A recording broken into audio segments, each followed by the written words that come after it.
What's up, everybody, and welcome to another episode of Team Chat Podcast. I am one of your hosts, Jerrett Wilson, joined to my right by Rachel Mogan. Hey. And to my left, Zachary Parks. What's happening?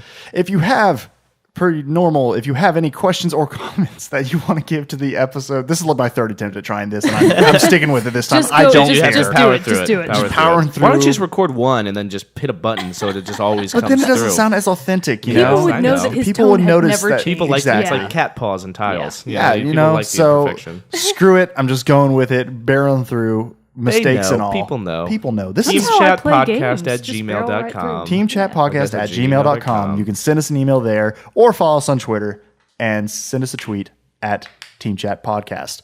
Boom. Boom. That's all people Done. need to know. That's all we really. need to know about. That's all they need to know. Yeah. They know how to get a hold of us now. Yeah. We talk about it a lot.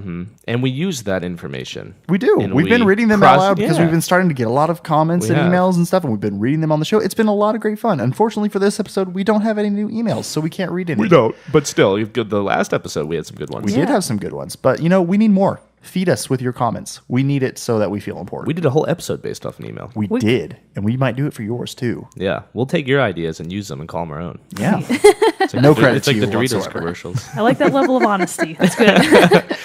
just be upfront and honest about it right off the bat, and everything No, goes we give better. credit where credit is due. We do. We absolutely do. absolutely do. Because Zach and I, we're in creative fields. We understand what it's oh, like. good Lord.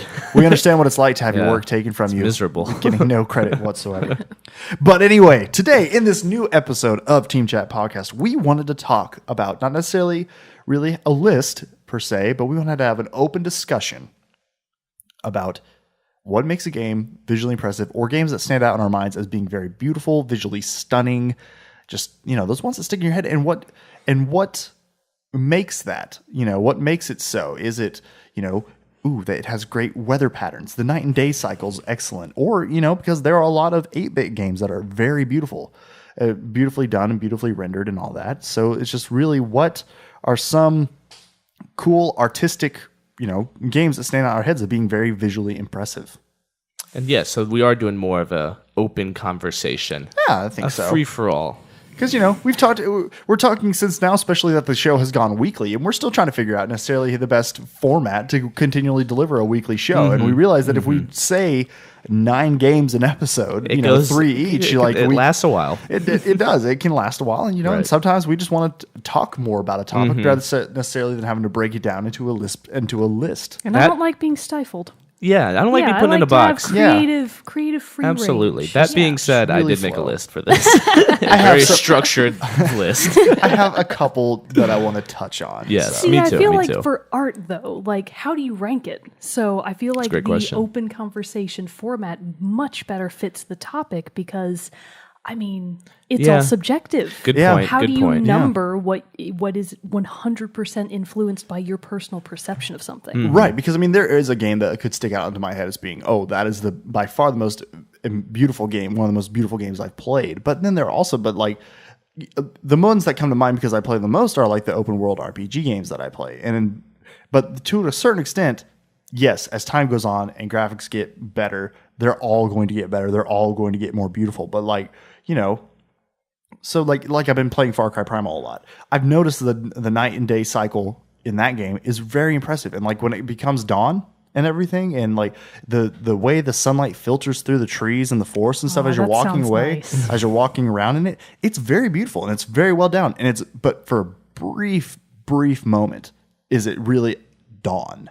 With air quotes, Right. Because obviously the time can't be real, and you have an hour of dawn. It's like a couple minutes at Wouldn't most. that be But great, still, though? that couple minutes It would be kind of nice. that would. Yeah. That couple minutes is very beautiful.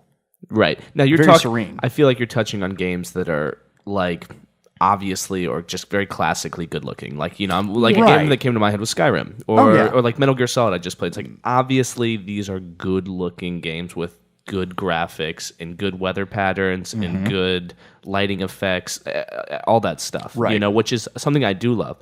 But then there's the other side, which I think games are doing. You see more and more of these sort of games, and some that come to my head is like Limbo and Journey and more independent games that don't necessarily have quote unquote realistic graphics. Right. They have a whole artistic style that they developed. And their Right. entire departure from realism is a Yeah. big part of what makes them so memorable and so stunning. Right, definitely so. Like a big one that comes to mind of like a bigger RPG game that really did set its own style in my head is Borderlands. I know I've talked about it a little bit more Oh, recently, yeah. but it has a very strong cartoon comic book almost feel to it with the very thick black lines that make the outlines and all that stuff, which really makes whenever people like, I don't know if you've ever looked at, but like or seen pictures of people cosplaying as Borderlands characters. They're amazing. It's impressive. It's like, how did they even manage it? Yeah, 'cause they're able based to on mimic the source that. material. That's impressive. Yeah, but Borderlands is a big one that sticks out because it's, it almost was at one point when I first thought about starting to play Borderlands, it was almost a turnoff because I was like, no, it's not, because up to that point I'd been playing like one of the big RPGs or games I'd finished before that was like Red Dead Redemption, Which is beautiful. And it's super realistic. and then I'm just like, I don't know if I like that art style. Right. But then once I got into the game, oh my god, it matched perfectly. And I did see they came out. It's online. You can find it. That they originally it was not supposed to look that way. Really? It was supposed to look like Uber an ultra realistic game, and there is even a teaser trailer for it that with those renderings Interesting. and stuff. I'm pretty sure it's on YouTube. It was setting it up. It was supposed to be a lot more serious, also not near as lighthearted as Borderlands can be. But You've mentioned it before. It sounds like there's some funny moments. there are a lot of funny moments, a lot of funny, weird, quirky characters. But the biggest impression that leaves you is you're in a world filled with violence and death, and it's just in that same line, I feel like the over-the-top feeling that Borderlands is going for wouldn't really be well served by a more realistic artistic style. I feel like the more graphic departure from realism actually suits the overall tone of the game much better. Oh, definitely. That's a great point. It's like, I wonder how much, when a developer goes into this or an artistic director goes into a video game, how much influence is being brought in by either the story, the content, or how you played the game. I wonder how much artistic direction is influenced by that. What's the back and forth like? I don't know. That's a fantastic segue into something that I've been wanting to talk about since episode 1, but I forgot to mention it. Hit us. After 12 episodes? Yeah, after, and I've been thinking about it for as long There's as we've something been I doing wanna this. say, but I'm I like, can't remember. I'm gonna say it. So I'm sure. Obviously, the number one game that came to mind when I was thinking visually stunning, Okami. Duh. Right. Oh, yeah. It's You've number talked about one that in a my lot. mind forever. But something that I forgot to mention that I had it on my list, I had written it down, is that if you actually go back and look at the development stage from the game, one of the key things that started it all was just an art designer, a game designer, basically made just like a little demo of just a wolf running and flowers were springing up in her wake. And that image is what spawned the whole game. So like from there, they kind of tried out different things, tried to figure out how the game was going to work. It wound up being really boring. They were like, we've got to try something else. But that idea that the image itself is what led to the entire game being what it is, art leading the game as a whole is a really interesting concept to me. I was like, that's awesome. No wonder it turned out so amazing. Yeah. Because the art was the inception of the entire game. Mm-hmm. Yeah, because that is a big point and a good point that you brought up, Zach, with like how much is that influenced by the story and all that stuff. I'm sure it varies from game to game. It absolutely has to, because like say for example, another favorite game of mine, Last of Us. Last of Us would not have worked if it looked like Borderlands. Right. Well, that was going for almost like a cinematic, like as real as possible. You Right. know, I mean, I've only seen clips, but like even the camera movements look like something out of a direct, like, a TV show, like like The Last of Us, or not The Last of Us, Walking Dead. Right. Yeah. Because that game, for it to be as effective emotionally and story, it has to be. You have to be put in and thinking like, oh, this could happen. And all that, and this could be real. I can feel for Joel and Ellie because this seems like a totally plausible thing that could happen. Which scarily, I don't know if I've mentioned this and talked about it before. They drew the inspiration for the virus that takes over, and causes the sickness and all that stuff from an actual real life thing. Oh, really? What's the So virus? they're really grounding it in. Is it meningitis? this much realism. No, it's like it's a fungus that Meningitis can the be a fungal spores will infection. get planted in ants. Oh, did we talk about We this? might in, have like, talked about person? it. Yeah, we might have we? like Oh, I off can't podcast. remember. Off podcast. I've talk heard of about this, it. though. But yeah, but basically it's this fungus and it grows. Its spores will plant itself in an ant and will eventually grow in the ant's And they can, the ant's body control and them. control it. Yeah, oh my yeah. God, no. And so I that, know. That's a real they thing, say- Mogan. You know what's actually Life really is strange. interesting about that? There's just this optional boss from Pikmin 1 that is a mushroom. And when it releases its spores, it does exactly that. It takes over your Pikmin. Oh. That's probably where they got it from. Probably. How about them Maybe. apples? But they So- talk about in the making of documentary for Last of Us. They're like, yeah, no, this is where we got the inspiration from. Which, granted, it's a fungus affecting an ant, but it's just still like, holy shit, that's a plausible thing in the natural world. Like, could it go to humans? Who knows? You know, but like, But if it did, here's still, what would happen. Oh, God. Let's see what would happen. It made it even that much more believable. Now, granted, that's a total tangent off of the art direction, but necessarily, or the artistic value of The Last of Us, but still, it's but then again, it's not, because that's what happens with the zombies. In this one, they're called like clickers or infected and all that stuff, because people will be infected by it, and eventually, like, the fungus will grow out of like the person. And so, if you look at the concept art for The Last of Us and stuff like that, and then you'll see just these beautiful compositions they have of like a truly horrific event happening, like a fungus literally growing out of someone's skull. But still, it's just like how they're able to take that idea of a fungus that takes over an ant's mind and be like, what if? Mm-hmm. And this led to this then ultra realistic post-apocalyptic story where that really, planted you in this world where basically in all senses plants had taken over, as weird as that sounds, because cities had decayed and plants are starting to grow up into buildings and like cover old skyscrapers and things like that. So people are literally killed and being reanimated by a plant. So M. Night Shyamalan was right. Yes. Yes, Yeah, the happening. yeah, That's right. yeah. It's happened. He was right. He's laughing at us. So you are arguing that essentially, if that game did not look as realistic as possible, you think it would have lost some value? Do you think? Yes, yeah, for sure it would, because the Borderlands comes across as a graphic novel, in how it is, and so they even made like some comic books and everything to give some backstory for The Last of Us. But still, if The Last of Us had looked like that, it would not have been near as. Because you wouldn't have believed it. Because you Exactly, would have. because you'd be like, oh, I'm looking at a story, I'm reading a story, I'm but from playing everything a of video how game. exactly. Yeah. But from everything of how The Last of Us was made, you're meant to feel just like you're meant to start the game, load up the game, begin playing, and every time you load up from a save, and stop and restart the game later on, you are immediately supposed to be in it and never leave until you just quit. There's never a black loading screen. It always seamlessly cuts from you playing to a cinematic. And so, no, if that would just be one thing to take you out of it, if you're just like, I'm watching a comic book movie. Right.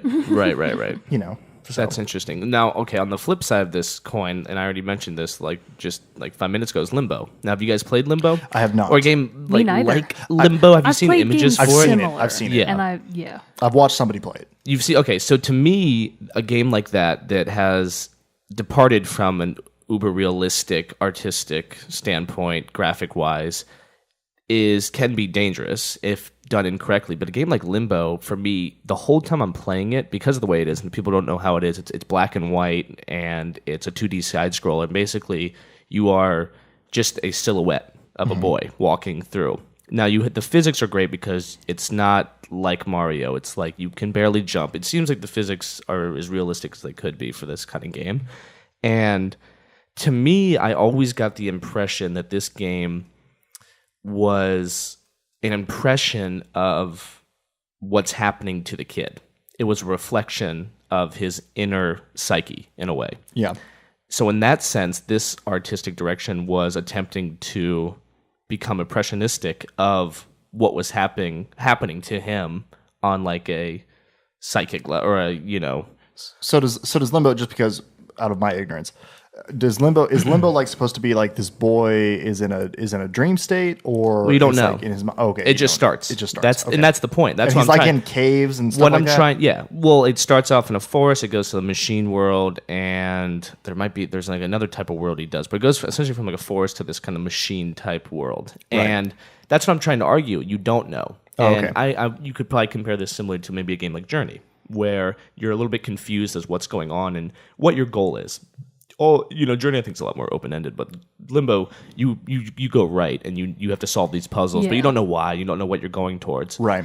And I would argue that a game like this, it's everything is in the artistic development of it, or the way it looks and how it sounds and how it feels. Because without that, you wouldn't have any kind of anything to grab a hold of, essentially. And by placing you in this kind of, it's not realistic, but because it's like a painting, and it's because it's developing its own style and trying to make it reflective of what's happening. Yeah, I think I was about to say, even though it's black and white, like I don't want people who have never seen it to get the wrong impression. It still manages an impressive amount of detail. Yeah, the graphics I would argue are great. There's a great depth of field with how it looks. We're looking at pictures of it right now, but like with like the very heavy shadows, but like the perfect amounts of light in the right areas, right? Like that. That's not just something they just threw together. It's obviously very, and it's a dark game. Yeah, as we come across a picture of a kid looking looking at a woman hanging from a noose. Yes, it's dark. It's dark. And so I mean, this is a huge conversation that we can really break this up into. But I love the idea that even though, quote unquote, these aren't considered probably good graphics by people that are used to realistic games. I would strongly disagree. Well, with that I know. statement. Well, I mean, I'm not saying I get that. what you're saying. I'm Right, saying right. that it's smack going in a those different people in the direction, face. And Right. I think it does it I have a huge emotional connection to Limbo, and it all lies in me remembering the images from it. And that's just the impressive stills. for something to have, from an objective standpoint, really no detail in the foreground. You can probably get a lot out of that. Just if it's you've never amazing. played that game, just by looking at that, you can probably get a fair amount It's like, out of it. I mean, I would buy these if they were paintings, Right, And I yeah. would be like, "Oh man, I'm having so many confusing emotions." Right, because it's about dark, this stuff. but it's alluring. And so that's just like I'm just thinking like that was on my list. It's a game I wanted to talk about because I know it was going to be a departure from the quote unquote classic style of these graphics are good. These graphics are because that's what happened. I feel like for a long time is at least for me in my playing, Right, like the graphics were getting progression, better and better. Right. And as that happened, games I felt the need to utilize that in the best possible way to show off essentially. Look Right. how good our game looks. Look how realistic it looks. Right. And now we're hitting like a plateau in Where a lot of ways. yeah. I mean, at least from what I've been seeing. Well, and it's funny, to that point, now it's almost like because everyone went through that huge push of things have to look great. Like there will probably now, and this might be a bold claim, but no one is going to look at, say, The Witcher 3 or 10 years from now and be like, that's a bad looking game. yeah. Like, how could you? Unless Right, I agree. Unless I'm missing, unless we're missing some huge leap ahead. Right. How could but you? then think about how we look back at games from like the early 2000s, late 90s. Yeah, they look, a lot of them look bad. Yeah, but which makes it, and I've touched on this a little bit, it makes it very hard to want to go back and like catch up on classics because of that. Mm-hmm. But now, and that just, but like once you get into it and you get into the story, into like gameplay, it's like it's easy to semi overlook that and get back into the game. But Some of the best games have stood the test of time, though. Definitely. Yeah. Like, I mean, plenty of N64 games, like we've talked about. Yeah, Mario. yeah, those still They're because good. they back to that point, they have their own artistic world that they've created. Right. It's their style, and Right. that they made. It's colorful, it's cartoony, and that wasn't.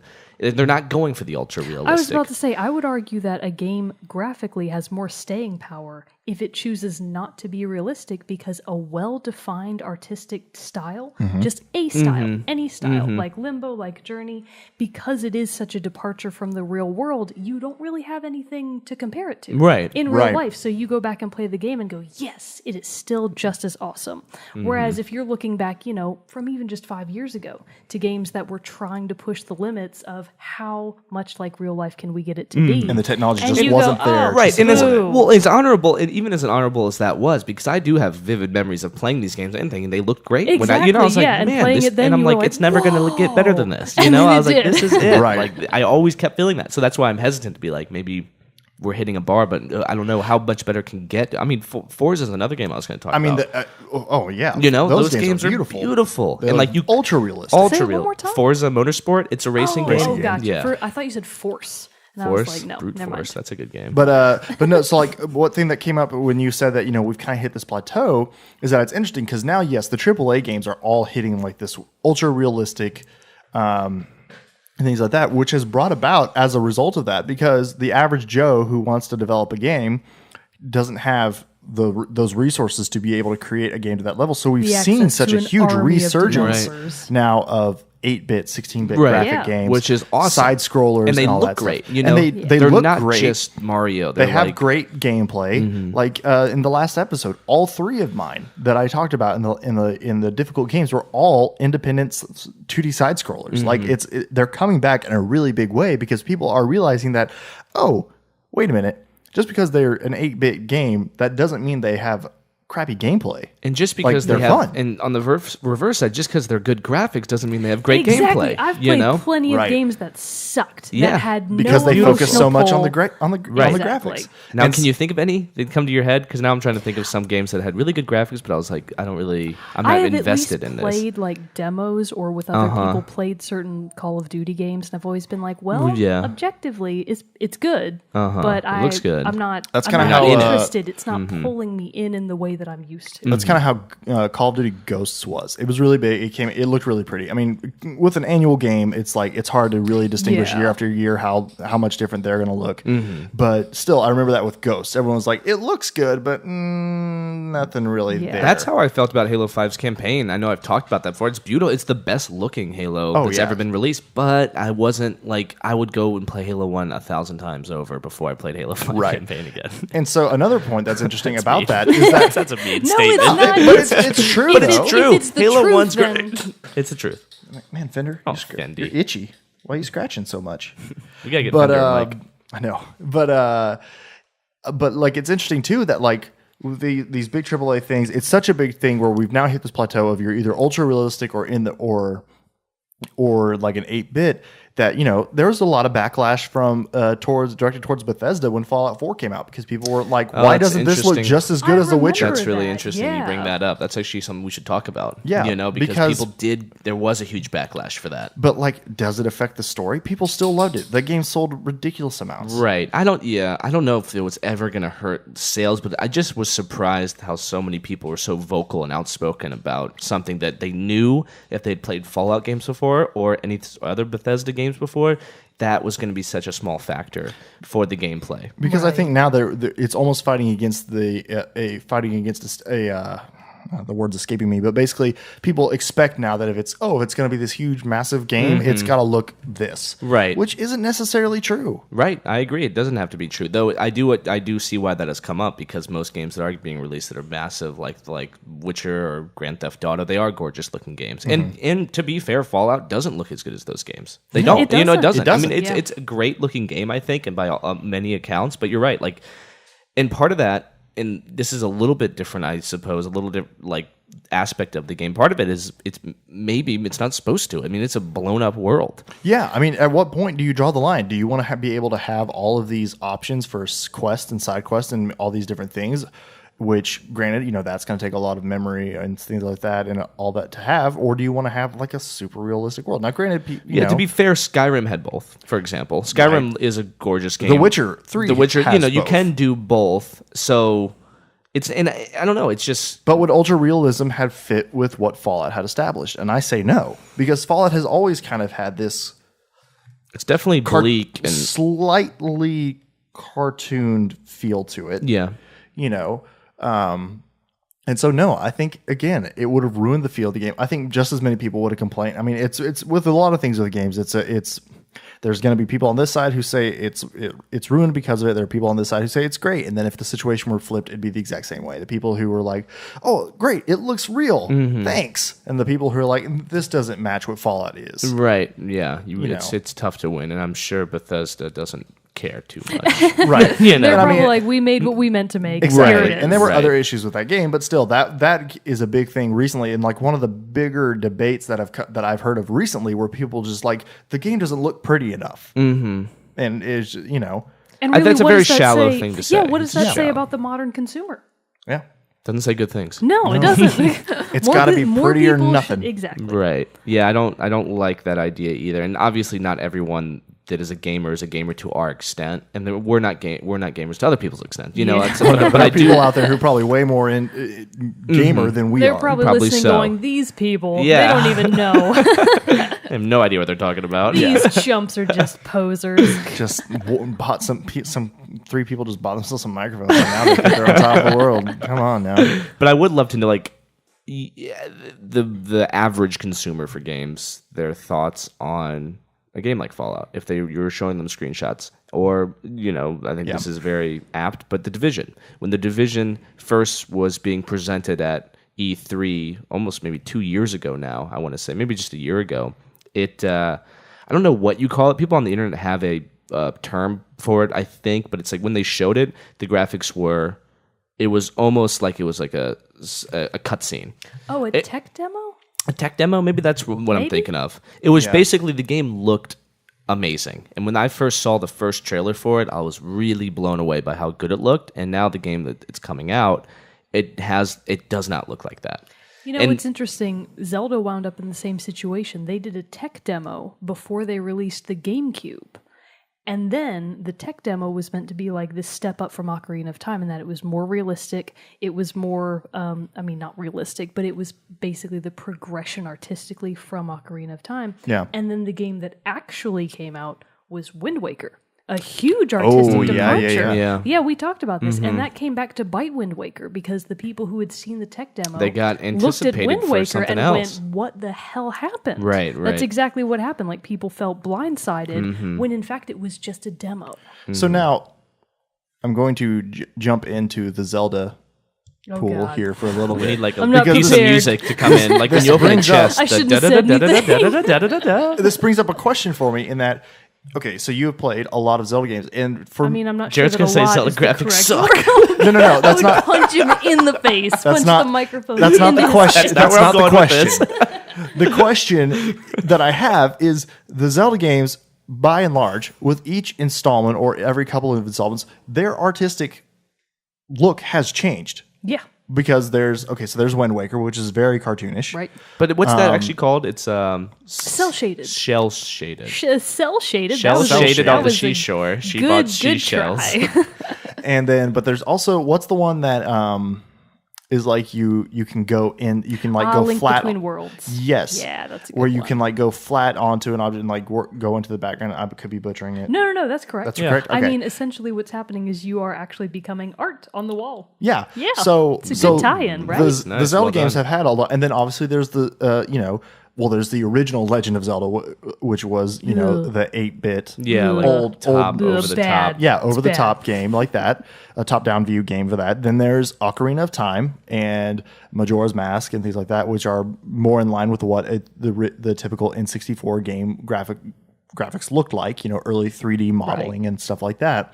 But then it jumps to things like Wind Waker. It jumps to things like A Link Between Worlds. And then Twilight Princess, which is probably its most realistic It installment. is. Right. You You could know? definitely. I mean, Skyward Sword is similar, but a lot of people gave Skyward Sword a lot of flack artistically because Really? they felt like, again, they were expecting another Twilight Princess, and when people didn't get that, they were really bummed. Well, And I was think like, it's really no. interesting that they make different. I do too. They I go like into to different be styles. surprised. So that's what I'm saying. So that's my question. Yeah. As a fan and a lifelong fan of this series, does that have an impact on you? Do you start the new game like when you got Wind Waker and where you're like, man, I really wish this looked like the last Zelda game, God, no. or were you like, this is cool? Like I like that they took this No, on. Like, I very much as a fan. embrace the next Yeah. thing. Like whatever Nintendo has You trust decided, them. I look at them and go, I believe you. Yeah.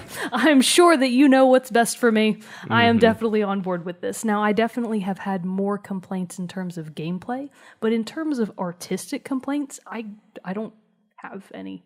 Yeah. Because every game has been so unique in its own way that I've really embraced it.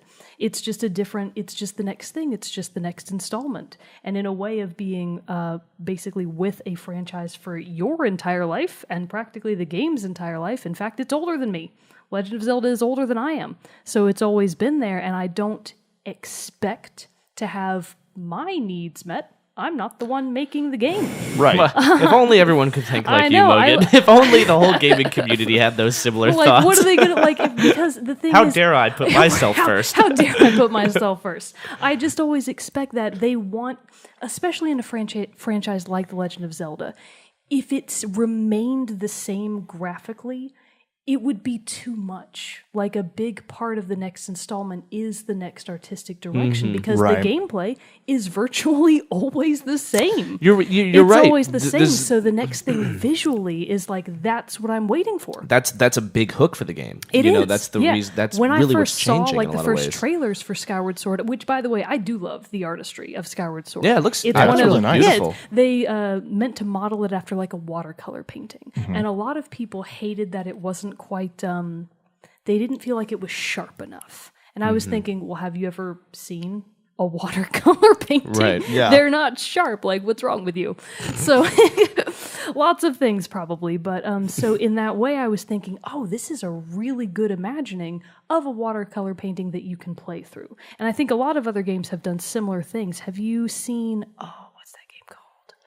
Where you're like a blind girl and you're trying to make your way through the world, and like the world kind of lights up based on sounds and things that you can touch around you. And it Sounds almost, so familiar, but it I cannot It almost almost place it. sounds like- like that game you were talking about, the Goose Game. Ooh, Ooh, the I was gonna song talk game.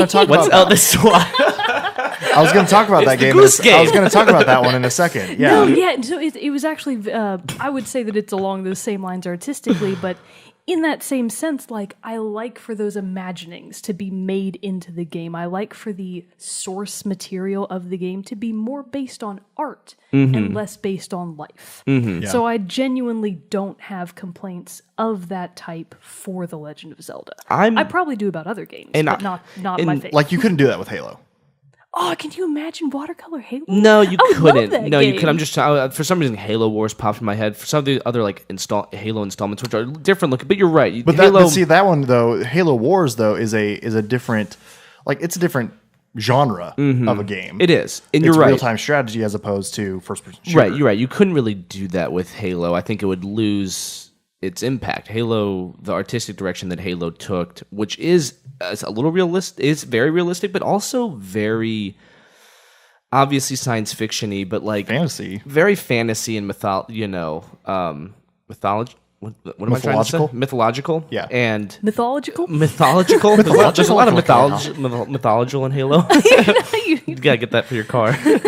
But you're right. I don't think Halo or games like that. You couldn't really Right. change the artistic direction. Obviously, I mean, don't granted, think they that's upgrade it to match what the current available technology allows for, and like the clarity and the clarity of the graphics and everything. But no, you couldn't have like come out with Halo Combat Evolved and then Halo 2 look like No, cell you can't. shading. No, obviously you can't do that. But what's so remarkable about Zelda, and that's one of my favorite things about the series, is their ability to do that and to make the decision to do that. I think it Yeah. takes a lot of like, fuck it, like let's just make this one look like this, and Yeah. who I mean, cares? and It's obviously beautiful, and we're taking Yeah. in a lot of different impressions from other artistic crafts, which I love about Yeah. that. And like going back to when I was talking about Limbo. I obviously love uber realistic games, but I am really attracted to games that are like pieces of art, more standard like paintings, or you can tell they're going for one direct visual style that's a departure from realism. Right. They're more impressionistic. Yeah, and so to go to the one that you just mentioned, the Goose Game. The Goose Game. We're going to call it that from now on. So, and it kind of relates back to what we were talking about a few minutes ago with how, AAA games have reached this ultra realistic state, but now now that leaves a whole lot of room for indie games to kind of come up and reinvent and Which is a beautiful imagine. counterpunch to It is, AAA. like, it It's fills a the great void. opportunity for Yeah. them. Yeah. Because when it first came around, I will openly admit that when I first started seeing this resurgence, I was like, why? That That art was like style's maybe like old. gimmicky. Like it's like why we've done that. But then as I've played them again, like the last episode, I talked about 3 of them that were all that way. But it's allowed me to really go back and really look into what is these games. And a lot of independent games is the art, is what makes them so, makes them so outstanding. So case in point with The Unfinished Swan. Granted, I've only played a little bit of it, but it's the whole... We weren't even close. The Unfinished Goose, you mean? That's the ugly duckling. That's the prequel that got slashed. That made it to light. But,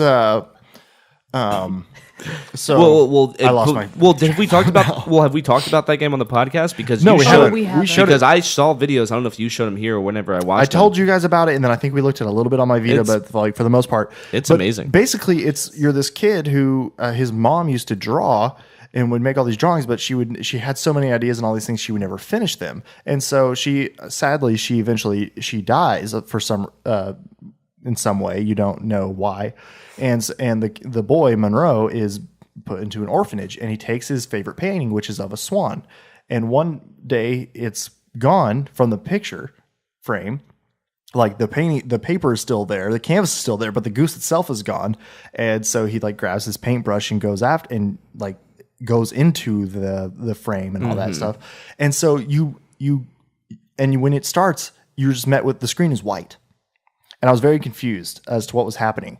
And then and what a good transition, right? Yeah. To be met with just a white screen. a white screen. I feel like Endless that's very, possibility. I know, that's The very imagination, impactful. yeah. And then you realize that if you hit like a button, like I think it's the for the on the Vita, it's the right bumper, and a black blotch of paint throws out and hits a wall, and then you're like, oh. And it makes a... And so as you discover... At first I thought I was supposed to paint the whole screen. So I'm like throwing just all these blotches all over. Try to make the screen black completely. But then I turn and throw a splotch. And I realize that it hits an object and paints that object, but then continues to splatter in the background.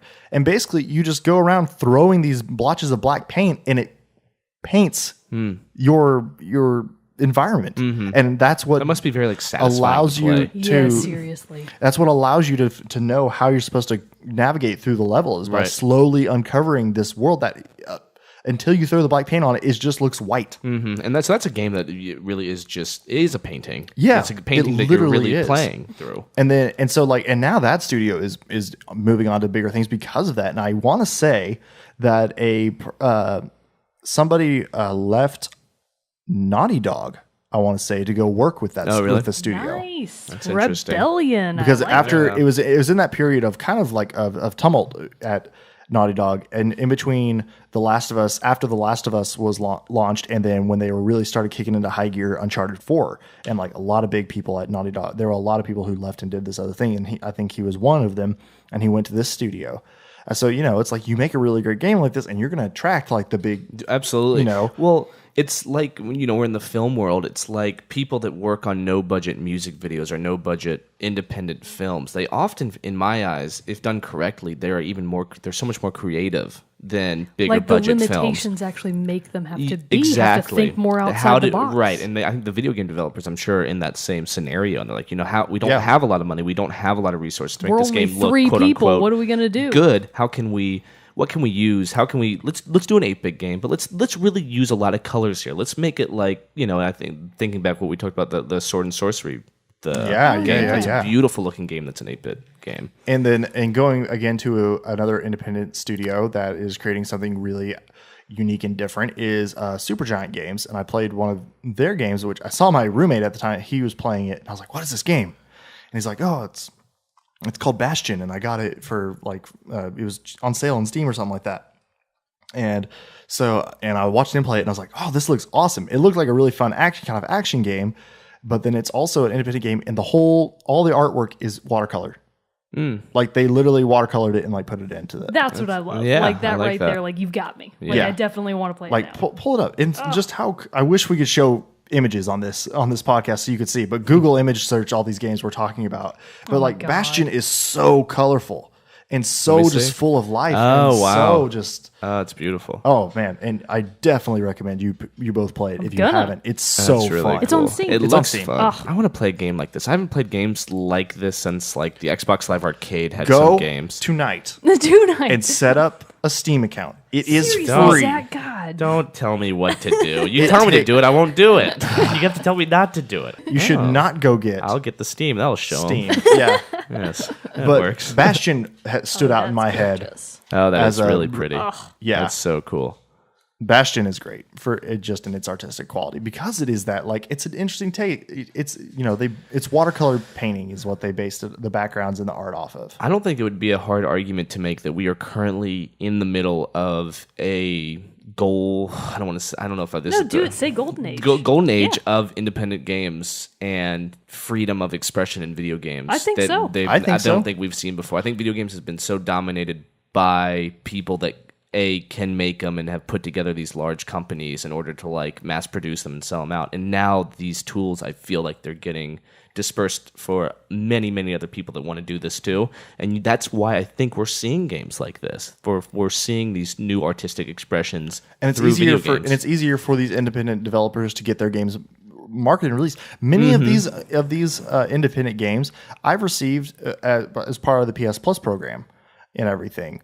All right, because they'll be like the game of the month, right? Yeah, and I've got a lot of them on Steam and stuff like that I've played, and it's easier now to get some of these games out, and I will say that I agree with your point. I think we are because it's similar. It parallels. You brought up movies and stuff. It parallels. It does. It's the same things the happening resurgence in of film. like independent film. Yeah. Which you go see an independent movie and stuff like that, and those more often than not. Are better than like Are what more the interesting, studios are yeah. releasing. Exactly, Absolutely, because absolutely. the studio's like, ooh, let's have a lot of explosions. Oh, you of know? course. I'm so sick of freaking explosions. I want to Yeah, make a movie with superhero explosions. movies, Can you don't get care. Michael Bay on the line? Right. I don't want care an about superhero emotional movies. explosion. Which is what? Physical one on the screen. I like that. That's what I want too, I want to Mogan. be sobbing in the theater instead of just going, Right. ooh, pretty lights. Right, I Exactly. fall asleep to that stuff. I fall asleep to like space fights now. Sorry, I'm like the hacking sounds of Star bombs Wars. going all right. off. It's all right. That's my soothing. That's what puts me to sleep. But I think that same thing's being paralleled in video games right now. To your point, I think so.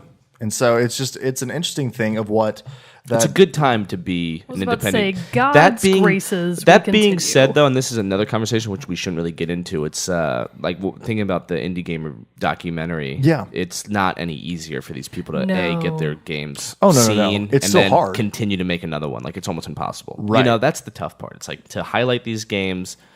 It's hard to highlight these games. I mean, in like every source, every magazine, I don't think are everything's still geared towards the AAA games. Yeah. Obviously, Right. You know, it's the still difficult. institution, man.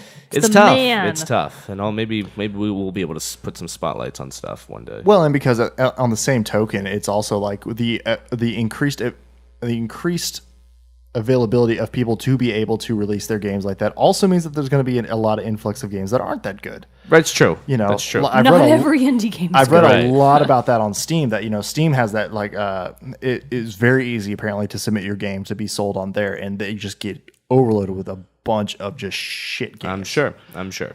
And so it's whatever. It's the good ones will shine through. And when Yeah. a game is only $1.30, you can afford to make a mistake. Yeah, can afford to. absolutely. Absolutely. You've got $10 and 10 tries. At least one of them is probably not going to suck. Yeah. So it will be interesting to see where in the next few years and everything what direction art will take. I mean, I'm sure we'll as long as video games are an art form, you will continue to see a wide spectrum. But to what we've brought up before, what will be next after this plateau of ultra realism? Granted, we're about to enter even into more ultra realism with virtual VR. reality of this year. Which we could jump into Gives that, me, like, but shivers. yeah, I that's only want it for survival horror games. Oh, can you imagine? Could you? Oh my No, I would I don't die want of a to heart imagine. attack. I know. I I'd would just be like, immediately. get this thing That's off how. me. That's how you would find me in Yeah, my apartment that'd be dead. terrifying. Just Lower you in your grave with the goggles on. put me. It's what she would have wanted. but yeah. I'll put it in my will. But yeah, so who knows what the direction will take? But I mean, one thing you cannot use that will always continue is there will always be beautiful video games. Yes, will always and be- especially from here on out, you know, definitely. it's only gonna. And I remember, and this is a little anecdote. When I was playing one of the Burnouts, I was younger, and I was probably like, Man, 2 racing games this year. This episode. I know. We'll get into racing games one episode. We'll talk about some great racing games. But I was playing Burnout, and my friend's uncle was a video game designer, and he came up to the room, and he was looking at Burnout with us. And he's like, "Oh, I heard about this game. Great looking game." And we're like, "Yeah, like." It's not going to get, graphics aren't going to get any better than this. We're talking to him about them. And he's like, A, they will. Technology will always improve, you stupid idiots. children. I was like 15. I was like, oh, this is the best.